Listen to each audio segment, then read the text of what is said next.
Is Reform the party that you're really afraid of? No, we want to show our case, why people should vote Liberal Democrat in a really positive way. We will say that the government isn't delivering.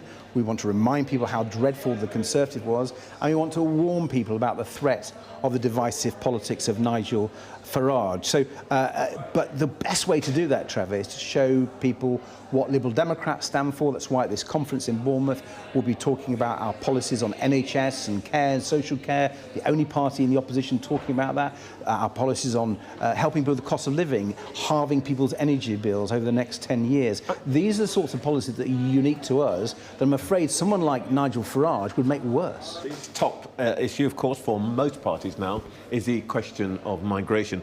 There are nearly 500 asylum seekers in the constituency where we're or the authority, I should say, where we're sitting, which is controlled by your party. How quickly do you want those hotels emptied?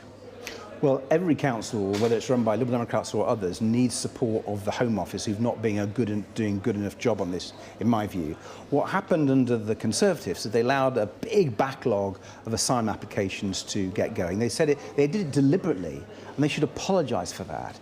The new government's come in and says they're going to tackle it, but they've frankly been very timid and unambitious. That's why Liberal Democrats are saying, let's call it what it is, an emergency.